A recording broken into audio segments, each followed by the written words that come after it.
আসসালামু আলাইকুম সবাইকে। সুন্দর একটা দৃশ্য দিয়ে ভিডিওটা শুরু করলাম। আজকের রেসিপিটা হচ্ছে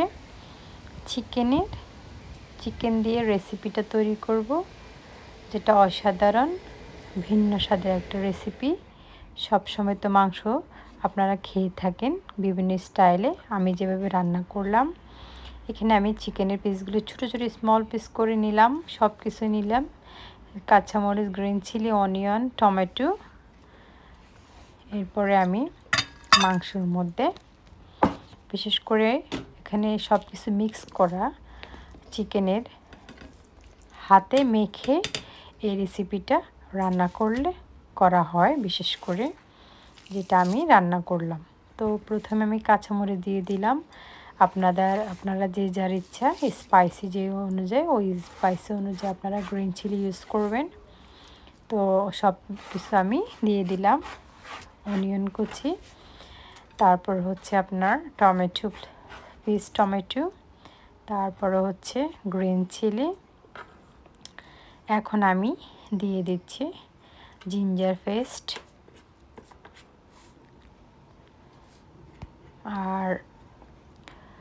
আর হচ্ছে দিয়ে দিচ্ছি গার্লিক পেস্ট পরিমাণ মতো। আপনারা যে পরিমাণে 1 টেবিল স্পুন ইজ এনাফ।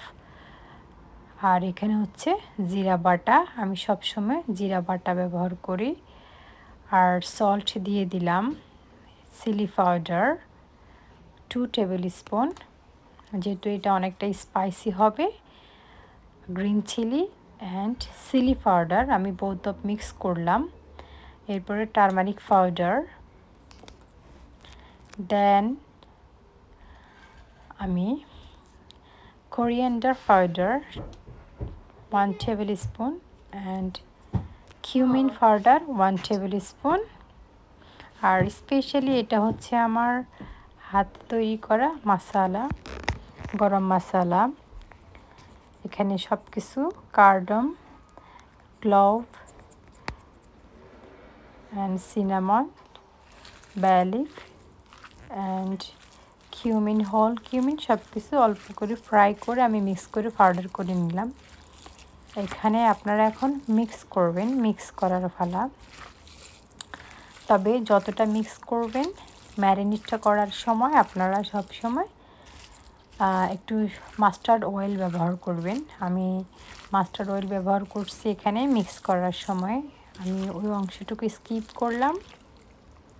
তো এটা অনেক অসাধারণ। আমরা তো অনেকভাবে মুরগির মাংসটা খেয়ে থাকি, তবে আমি যখন এইভাবে রান্না করি আমার কাছে মনে হয় অসাধারণ টেস্ট পাই, যেটা আমরা নর্মালি চিকেন রান্না করলে এত টেস্ট পাই না। এই তো আমি মাস্টার্ড অয়েলটা দিয়ে দিলাম। মাস্টার্ড অয়েলটা দেওয়ার কারণ হচ্ছে আপনার টেস্টটা অনেক বাড়িয়ে দেয়। আর রান্না করার সময় অল্প তেল, যেটা হচ্ছে সানফ্লাওয়ার অয়েল, আমি দিয়ে দিব। আপনারা আপনাদের মতো মশলাটা পরিমাণ মতো ব্যবহার করবেন, যেহেতু এখানে কোনো মাপকাঠি দেওয়া নেই। তবে সবচেয়ে মজাদার টেস্ট বাড়বে আপনারা জিঞ্জার পেস্ট যখন 1 টেবিল স্পুন ব্যবহার করবেন। কিন্তু আপনারা চিকেনের ক্ষেত্রে, মুরগির মাংসের ক্ষেত্রে 2 টেবিল স্পুন গার্লিক দেবেন। সবসময় গার্লিকটা মুরগির মাংসের টেস্ট বাড়িয়ে দেয়। তো কেমন হলো রান্নাটা? সবাইকে আল্লাহ হাফেজ।